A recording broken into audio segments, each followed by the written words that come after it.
हाँ भैया, ये स्टार्ट करते हैं हीट ट्रांसफर, है ना। मतलब एक्चुअली नाम तो हीट ही होना चाहिए, क्योंकि heat is itself a transfer process. बेटा होता क्या है बेटा, जब जो थर्मल एनर्जी फ्लो करती है because of temperature difference, that is known as heat, that is known as heat. तो हीट खुद ही एक ट्रांसफर प्रोसेस, हीट खुद ही एक ट्रांसफर प्रोसेस है। बेटा देखिए, बात सुनेंगे बहुत ध्यान से बेटा। हाँ, इसको आप हीट ट्रांसफर भी कह सकते हैं। हीट ट्रांसफर में बेटा होता क्या, जैसे अगर आपको मतलब क्या है कि बेटा हमने क्या किया, यहाँ पे बागा खड़ा किया, बागा के बाद है ना, मतलब थोड़ी थोड़ी ली, वैसे मन तो किसी और को खड़ा करने का था, लेकिन चलिए राज दरबार, तो एक एक करके आदमी खड़े हैं, तो ईट ट्रांसफर करनी है इनको यहाँ से वहां पे। तो इसने क्या किया, यहाँ से ली, उसने उसको दी, उसने उसको दी, उसने उसको दी। आप मेरी बात समझ, इधर से आई, इधर पास कर दी। तो ये बेटा ये जो मोड ऑफ ईट ट्रांसफर है, इसको बोलते हैं कंडक्शन। जहां पर हीट ट्रांसफर हुई, जहां पर जो आदमी लोग हैं वहीं खड़े हैं, एटम्स लोग वहीं खड़े हैं, वो खुद नहीं भाग रहे हैं, है ना। और एक होता है बेटा, जैसे ये भाई दिलीप आया और ईट लेके भाग के गया, है ना। फिर ये आया नयन, वो भी ईट लेके भाग के गया, फिर अंजलि ईट लेके भाग के गई। तो ईट अब यहां से वहां पहुंच रही है, ईट अब यहां से वहां पहुंच रही है, लेकिन इंसान भी साथ में भाग रहे हैं, है ना। दैट इज जो मटेरियल मीडियम है वो मूव करके जाके ईट ट्रांसफर कर रहा है। तो बेटा इसको बोलते हैं कन्वेक्शन। क्या बोलते हैं, जब बल्क मोशन होता है, जो हीट ट्रांसफर होती है because of bulk motion, because of bulk motion. क्या बात समझ पा रहे हैं, नहीं समझ पा रहे? जैसे मान लो कि राजश्री वहां पर खड़ी हुई और अचानक से मतलब गर्म हवा का झोंका है लीसा के मुंह पे, तो बेटा ये जो हीट ट्रांसफर हो रही है, दैट इज नोन एज मतलब कन्वेक्शन। ये क्या होती है बेटा, कन्वेक्शन। ये क्या होती है बेटा, कन्वेक्शन। तुम फिर गंदा मुंह, तुम्हारे मुंह पे थोड़ी ना है झोंका, अच्छा खुशबू तो तुमको भी आएगी, डिफ्यूजन होगा। चलिए ये बेटा मेरी बात सुनिए। और दूसरा एक हो गया बेटा, तीसरा मोड हो गया कि यहां पर मैंने क्या कर दी, तोप लगा दी। क्या लगा दी, तोप, जो खट खट खट ईंटें फेंक रही है। अब ईंट जा रही है, बीच में मटेरियल मीडियम होने की जरूरत भी नहीं है, तो वो मटेरियल मीडियम में जिसमें रिक्वायर्ड नहीं है, वो क्या हो गया, रेडिएशन। वो क्या हो गया, रेडिएशन। तो कंडक्शन होता है बेटा, जैसे मैंने गैस पे ना क्या रखा है बेटा, अपने मतलब कड़छी से ना मैं सब्जी बना रहा हूँ ऐसे ऐसे करके, है ना, और मेरे पास कोई काम है नहीं, तो अब मैं क्या कर रहा हूँ बेटा, सब्जी बना रहा हूँ। अब होगा क्या, थोड़ी देर में वो गर्म हो मेरे हाथ पे गर्म लग जाओ। तो यहां जो हीट हो गया, हीट फ्लो क्या है बेटा, ये जो प्रोसेस है ये क्या है, कंडक्शन। क्या ये प्रोसेस क्या है, कंडक्शन। कन्वेक्शन में क्या, तो बल्क मोशन के कारण जो होता है, जिसको हम बढ़ा सकते हैं हवा चला के, है ना। मतलब अगर मान लो एक होता है कन्वेक्शन नेचुरल, जो अपने आप कोयले रखे अपने आप गरम गरम ऊपर जा रहा है, और एक होता है साथ में उसमें ब्लोअर भी चला दिया, हवा भी मारने लगे उस पर, है ना। तो बेटा क्या हो जाएगा, हमने जो मतलब जिसने हीट ट्रांसफर करनी थी, जैसे मान लो जिन्होंने अभी हीट ट्रांसफर करनी थी, हमने क्या किया, उनको ना मतलब जैसे ही वो रुकते हैं, हम उनके पीछे गरम गरम सरिया लगा देते हैं, है ना। तो फिर वो और तेज दौड़ के मतलब उनको एक्स्ट्रा एनर्जी दे दी। तो बेटा या लठ लेके मार रहे हैं उनको, तो मतलब जल्दी जल्दी, तो वो जाएगा फोर्स्ड कन्वेक्शन। ये क्या हो जाएगा बेटा, कौन सा कन्वेक्शन।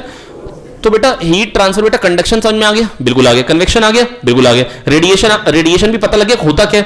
अब बेटा देखो कंडक्शन में, देखो क्वेश्चन तो कंडक्शन और रेडिएशन पे आना, कन्वेक्शन तो फालतू है, कन्वेक्शन तो फालतू है ना। होता क्या है बेटा, यहां पर फोरियर्स लॉ आता है बेटा, फोरियर्स लॉ ऑफ हीट कंडक्शन। बेटा जो हीट करंट होता है, ये लैग्ड कंडक्टर है, साइड वाइज कोई हीट नहीं निकल सकती है। बेटा देखो जब हम यहां पर क्या करें, यहां पे हमने हॉट टेम्परेचर लगाया, यहां पे क्या है बेटा, low temperature, high temperature, low temperature. अब हीट जो फ्लो होगी वो इधर से इधर को होगी। क्या ये बात समझ सकते हैं। अब बेटा दोस्त पहले क्या होगा, पहले तो वो खुद एनर्जी लेके खुद अपनी एनर्जी बढ़ाएगा। याद है ना, खूब सारे भिखारी बैठे हुए थे, है ना, और साकेत भाई मिठाई बांट रहा था, है ना, और एक छोटू मनोज खड़ा हुआ था, वो पहले तो क्या किया, पहले वाले ने सारी खाली, दूसरे वाले को प्लेट मिली लेकिन मिठाई नहीं थी, प्लेट पास कर दी। फिर क्या होगा बेटा, फिर वो थोड़ी सी खाएगा, फिर उसके बाद मतलब वो आगे पास कर देगा, दूसरे फ्लेवर भी तो चेक करने, है ना। तो फिर वो मतलब थोड़ी देर बाद आखिरी वाले तक प्लेट पहुंचने लग जाएगी, उसमें कुछ मिठाई होगी। मतलब समझिए ना, लाइन में लोग बैठे हुए हैं, आ रही है मिठाई खाई, पास कर दी, मिठाई खाई, पास कर दी।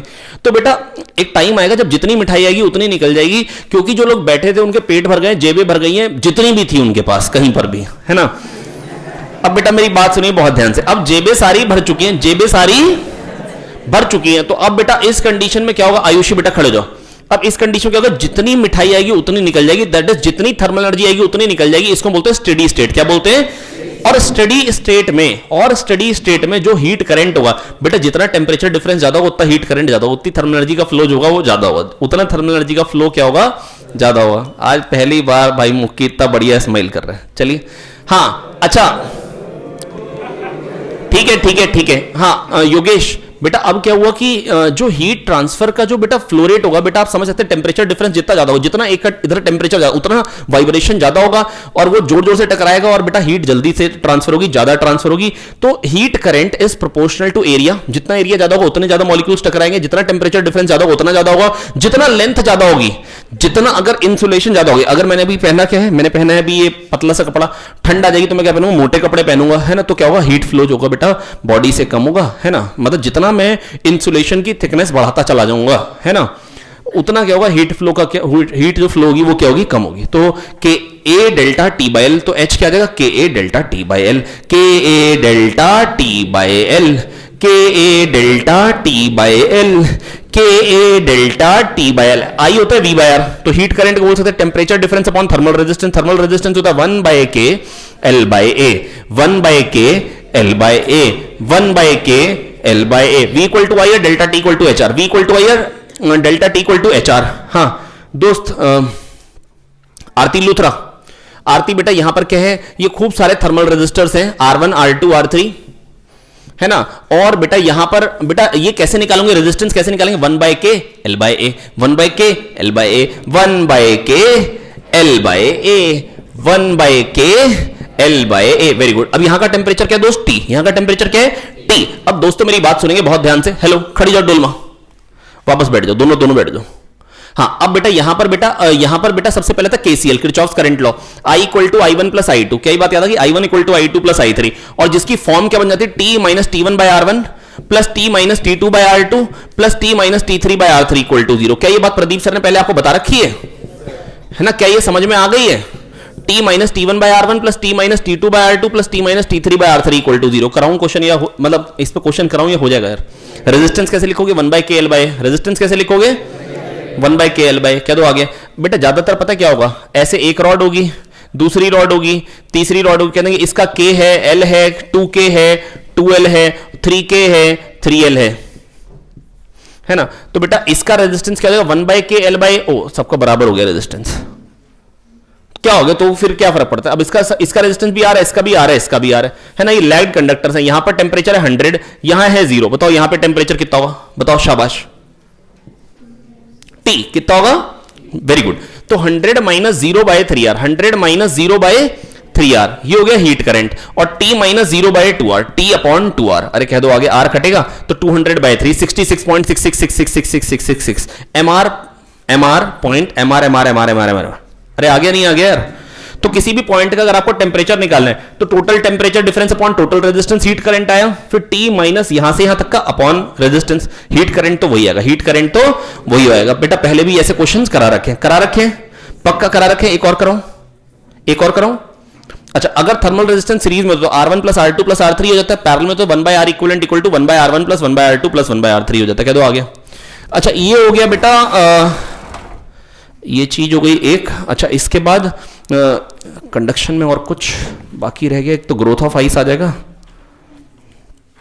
अच्छा बेटा देखो, अगर मान लो कि अगर हीट जो फ्लो हो रही है ना, मान लो इस रॉड में हो रही है ना, यहां हॉट है और यहां कोल्ड है ना, हॉट है और कोल्ड है, या हाई टेम्परेचर और लो टेम्परेचर है, तो बेटा यहां जो टेम्परेचर जो वेरी करेगा बेटा ऐसे वेरी करेगा बेटा, हर एक्स में टेम्परेचर का फॉल वही आएगा। क्यों हर एक्स में वही फॉल क्यों आएगा बताओ जरा, हाँ शाबाश हेमू, वेरी गुड, क्योंकि हर x का रेजिस्टेंस जो होगा बेटा 1 बाय के एक्स बाय ए होगा, वो क्या होगा 1 बाय के एक्स बाय ए है ना। तो हर x का रेजिस्टेंस यही है, h इंटू आर, हर x में टेम्परेचर ड्रॉप वही आएगा, तो उतने से ही टेम्परेचर ड्रॉप होता चलेगा, इसलिए ग्राफ क्या आएगा, स्ट्रेट लाइन। कैसा ग्राफ आता है, स्ट्रेट लाइन ग्राफ आता है। कैसा ग्राफ आता है, स्ट्रेट लाइन ग्राफ आता है ना। तो ये बेटा कहानी आई कंडक्शन की, किसकी कहानी आई, कंडक्शन की है ना। वैसे बेटा मैं growth of ice on surface of lake बता तो सकता हूं, लेकिन पर्सनली मेरे को ऐसा लगता है कि इस पे क्वेश्चन नहीं आना चाहिए है ना। पर्सनली मैं ऐसा मानता हूं कि ग्रोथ ऑफ आइस पे बेटा ये जब क्वेश्चन आया भी था तब भी मैंने आपको याद होगा ना, पूरा पेपर सॉल्व कराने के बाद एंड में कराया था। मतलब ये ना एक्सेप्शनल चीजें है ना, इन पे मतलब ये वही एक दो क्वेश्चन जो होते हैं ना बेटा पूरे पेपर में, वो वाले क्वेश्चंस होते हैं। चलिए आइए बेटा फटाफट से बता ही देता हूं, कहां इतनी बातें करूंगा। बेटा क्या है कि बेटा कहीं पर टेम्परेचर मान लो माइनस थीटा हो गया, कहां कितना टेम्परेचर हो गया, माइनस थीटा हो गया बेटा कहीं पे टेम्परेचर, और वहां पर कोई लेक है तो बेटा वहां पर वो जमने लग गई, और जहां पर जस्ट जमने वाली है मान लो एक्स थिकनेस जम गई है बेटा, इतना मैं सोच सकता हूं कि शुरू का 1 सेंटीमीटर जल्दी जम जाएगा, उसके बाद का 1 सेंटीमीटर थोड़ा देर में जमेगा, क्योंकि जो 1 सेंटीमीटर जम गया वो इंसुलेशन की तरह एक्ट करेगा। जब 1 सेंटीमीटर अगला और जमेगा तो उसमें जो टाइम लगेगा T2 वो और ज्यादा लगेगा, और उसके बाद वाले 1 सेंटीमीटर के लिए और ज्यादा लगेगा, क्योंकि बेटा वो कंबल ऐड होते जा रहे हैं, आप समझो वो इंसुलेशन आता जा रहा है। जो बर्फ बीच में आ गई उसके कारण हीट फ्लो ऑब्स्ट्रक्ट हो जाएगा, थोड़ा सा रेजिस्ट करेगा वो हीट फ्लो को, और बेटा फिर क्या होगा बेटा, अब जमने में टाइम जो होगा वो ज्यादा लगेगा। अब मेरी बात समझ रहे हैं ना। तो बेटा बस मैं आपको इतना कहना चाह रहा हूं प्यारे बच्चों कि यहां पर x है। अब बेटा अगर मान लो dt टाइम में dx जम गया, dt टाइम में कितना जम गया dx, तो रो a dx वॉल्यूम जम गई है ना। वन वॉल्यूम का मास क्या होगा बेटा रो, तो a dx volume into density से मास आ गया जो जम गया ml। जो बेटा अगर m मास को जमना है तो ml उसे एनर्जी निकालनी पड़ेगी और m मास को पिघालना है तो ml थर्मल एनर्जी देनी पड़ती है ना। तो यहां पर इतनी थर्मल एनर्जी मैंने निकाली तो वो जम गया। और dt टाइम में फ्लो कितनी होगी ka डेल्टा t।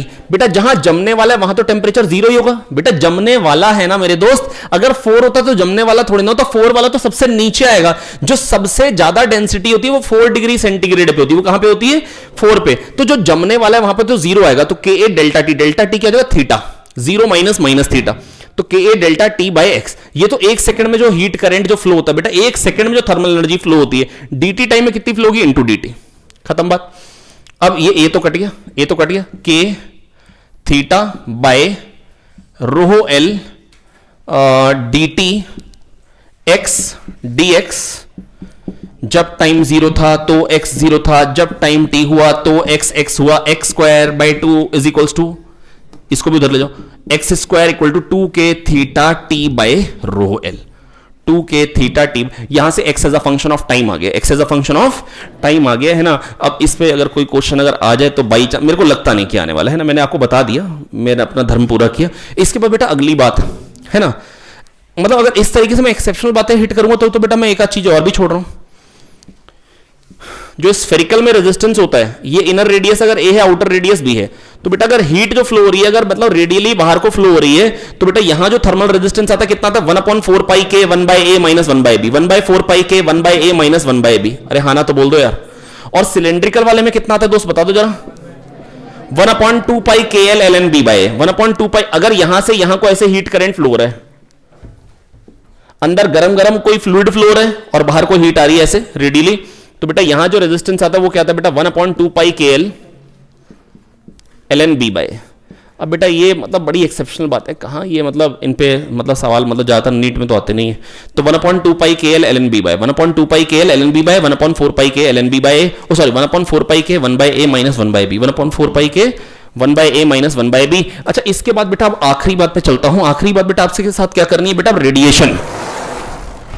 रेडिएशन बेटा देखो, रेडिएशन में होता क्या है, जो हीट ट्रांसफर हो रहा है, जो हीट बेटा देखो दो चीज वहां पर बेटा जो हीट ट्रांसफर हो रहा है ना, जो मेरी बॉडी से हीट ट्रांसफर होगा, जैसे मान लो कोई भी गर्म बॉडी थी, प्रीवॉस साहब ने क्या बताया था, कोई भी बॉडी किसी भी टेम्परेचर पे तो वो हीट रेडिएट करेगी, वो हीट रेडिएट करेगी। मैंने कहा क्यों, कह रहे कि किसी भी बॉडी के पास अगर कुछ टेम्परेचर तो माइक्रोस्कोपिक लेवल पे कुछ वाइब्रेशन है, 0 केल्विन से कोई भी बॉडी जिसका टेम्परेचर 0 केल्विन से ऊपर है तो उसमें वाइब्रेशन है। अगर वाइब्रेशन है, अगर बेटा एटम्स अगर वाइब्रेट करेंगे तो उसमें कुछ पॉजिटिव और नेगेटिव चार्ज, और पॉजिटिव नेगेटिव चार्ज जब ऑसिलेट करेगा तो बेटा accelerated charge particles EM waves emit करता है। क्या एमिट करता है, ईएम वेव्स। तो कोई भी बॉडी जिसका टेम्परेचर 0 केल्विन से ऊपर होगा that will radiate। और अगर मिलने वाली एनर्जी जाने वाली एनर्जी से कम होगी तो टेम्परेचर बढ़ जाता है, आने वाली एनर्जी निकलने वाली एनर्जी से अगर कम होती है तो टेम्परेचर घट जाता है। मतलब जाने वाली एनर्जी ज्यादा होती है, मिलने वाली कम होती है तो टेम्परेचर घट जाता है। अगर आने वाली और जाने वाली बराबर होती तो उसको हम बोलते हैं बेटा ना टेम्परेचर बढ़ेगा ना घटेगा, अब उतने का उतना ही रहेगा, जितनी आ रही है उतनी निकल जा रही है,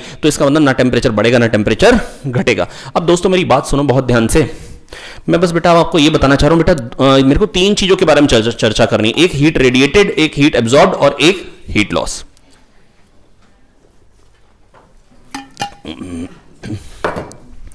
तो एक हीट रेडिएटेड, एक हीट एब्जॉर्ब्ड और एक हीट लॉस।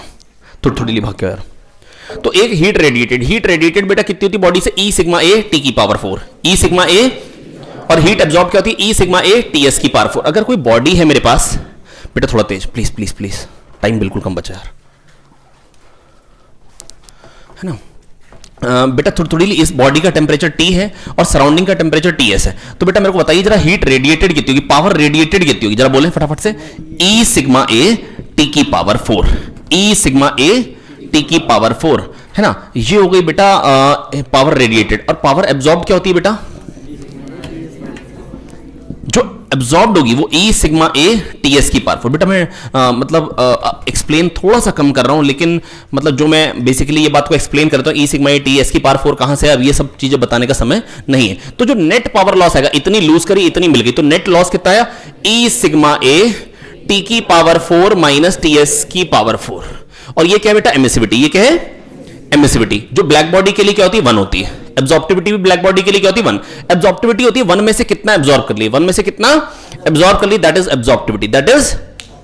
और एमिसिविटी होती है जब ब्लैक बॉडी 1 एमिट करेगी तो सेम एरिया की सेम टेम्परेचर पे कोई भी एरी गैरी नथु खैरी बॉडी जो एमिट करती, दैट इज नोन एज उसकी एमिसिविटी।